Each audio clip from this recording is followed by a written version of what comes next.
অনেক দিন পর তোমাদের সাথে একটা রান্না শেয়ার করতে চলেছি। রান্নাটা দেখো, আমি মাছ ফ্রিজ থেকে বার করেছি। ফ্রিজ থেকে মাছটা বার করার জন্য কিন্তু মাছটা জমে রয়েছে, তো একটু বরফটা ছাড়াক। এ দেখো বরফ জমে গেছে মাছে, তারপরে আমি মাছটা রান্না করব। তো অনেক দিন পর রান্নার ভিডিও শেয়ার করছি তোমাদের সঙ্গে। বন্ধুরা অবশ্যই কেমন লাগলো কমেন্ট করে জানিও, আর আমার পাশে থেকো, আমার চ্যানেলটাকে সাবস্ক্রাইব করে দিও। তো প্রথমেই তোমাদের দেখাচ্ছি যে এই মাছ রান্না করতে আমি কি কি মশলা ব্যবহার করব। এখানে আমি সব কিছু গুছিয়ে নিয়েছি, এবার আমি এগুলো বাটবো। দেখো বন্ধুরা, আমি রসুন নিয়েছি, কয়েক কোয়া রসুন নিয়েছি, একটু আদা নিয়েছি, আর এখানে 3টে পেঁয়াজ নিয়েছি, আর এখানে আমি একটা বড় সাইজের টমেটো নিয়েছি। এইটা আমি কেটে ভালো করে মিক্স করে মানে মশলাটা বানিয়ে তারপর তোমাদের সঙ্গে শেয়ার করছি, দেখাচ্ছি এরপরে কি করছি। মাছ রান্না করার জন্য আমার সব মশলা আমি রেডি করে নিয়েছি। দেখো পেঁয়াজ বেটে নিয়েছি, আদা বেটে নিয়েছি, আর এখানে রসুনটা আমি একটু গ্রেট করেছি, কটা রসুন গোটা গোটাও রেখেছি, কারণ এই রান্নায় রসুন না দিলেও চলে, কিন্তু তাও আমি একটু দেবো, তাই আমি পুরোপুরি পেস্ট করিনি, কিছু গোটা গোটা রেখেছি। আর টমেটো এখানে সব কেটে রেখেছি। এবার আমি মাছটা রান্না করব।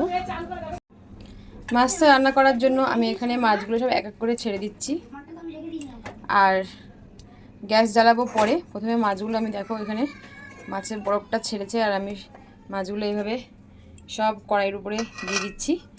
আমি এই রান্নাটা কিন্তু প্রথম করছি, একদম প্রথম। আমি আগে কিন্তু এই রান্নাটা কখনোই করিনি। আর এবার আমি দেখো কি করব।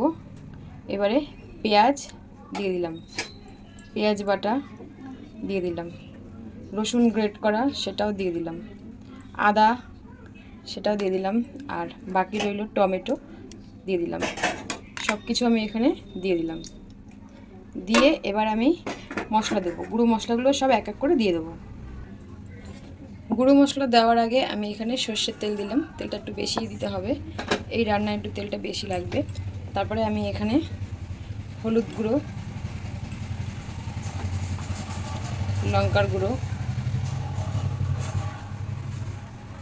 যেরকম ঝাল খাবে যে যার সেরকমভাবে দিতে পারে, আমি দিয়েছি মোটামুটি।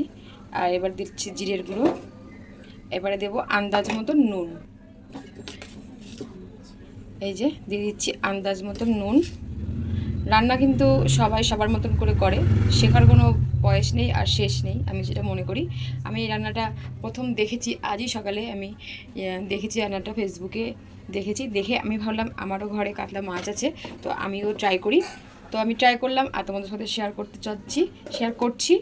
আর কেমন হয়েছে অবশ্যই কিন্তু আমাকে বলবে, আর তোমরা কি এরকমভাবে করো কি না সেটাও আমাকে জানাবে। এবারে আমাদের হাত পুরো একদম হাত পরিষ্কার করে ধুয়ে এবারে হাত দিয়ে ভালো করে এটাকে মাখাতে হবে, পুরো একদম ম্যারিনেট করতে হবে ভালো করে, সুন্দর করে। প্রত্যেকটা মাছ আমি কিন্তু কাঁচা মাছ রান্না করেছি, লোটে মাছটা এভাবে করি, তো এইটা আমি প্রথম করছি। দেখো মাছগুলোর পিসগুলো আমি ভালো করে এভাবে মাখিয়ে নিচ্ছি। সমস্ত মাছ ভালো করে মাখিয়ে আমি গ্যাসটা জ্বালাবো। এবার আমি গ্যাস জ্বালিয়ে দিয়েছি বন্ধুরা, গ্যাস জ্বালিয়ে দিয়েছি। এবারে সামান্য মানে হাতটা ধোয়ার মতন একটু সামান্য জল ছিটিয়ে আমি মাছটা ঢেকে দেবো। ব্যাস সামান্য একটু জল দিয়েছি, আর মাছটা দেখো রান্নাটা একটু ফুটে উঠছে, তো ভালো করে ফুটে উঠলে তারপরেই আমি ঢেকে দেবো।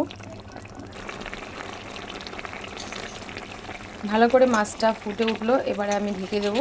তারপরে গ্যাসটা একটু সিম করে দেবো, তারপরে আমি উল্টে দেবো মাছটা, আর এক পিঠ ভালো করে উল্টে দেবো। ঢেকে দিলাম, ঢেকে দিয়ে এবারে গ্যাসটা একটু সিম করে রাখছি, ঢেকে দিলাম। এবারে আমি মাছটাকে 5 মিনিটের জন্য এরকম করে হতে ছেড়ে দিচ্ছি, বাদ বাকি এক্সট্রা কাজ যে আমার সেগুলো আমি করে আসছি। ঢাকা উঠিয়ে দেখলাম যে প্রায় পুরো একদম হয়ে গেছে। দেখো পুরো এইখানটা দেখো, এখানটা দেখে বুঝতে পারবে পুরো হয়ে গেছে।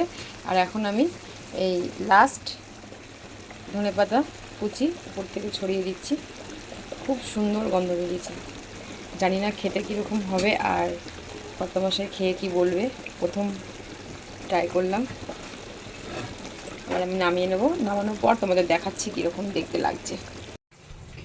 নামিয়ে নিয়েছি আমি মাছের, মানে কি নাম দেবো বুঝতে পারছি না, মাছের কালিয়া বলবো না মাছের রেসিপি বলবো, বা কাতলা কালিয়া। কাতলা কালিয়া তো অন্যরকমভাবে হয়, তো একটু অন্যরকমভাবে কাতলা কালিয়া করলাম, সেটাই বলতে পারো তোমরা।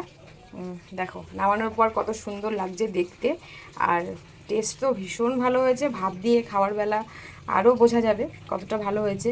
আর গন্ধ, উফ কি বলবো বন্ধুরা, গন্ধ তো একদম ফাটাফাটি, দারুণ গন্ধ বেরিয়েছে, ধনেপাতার গন্ধ, উফ দারুণ। আর দেখে তো খুব ভীষণ ভীষণ টেস্টি লাগছে, ইয়ামি।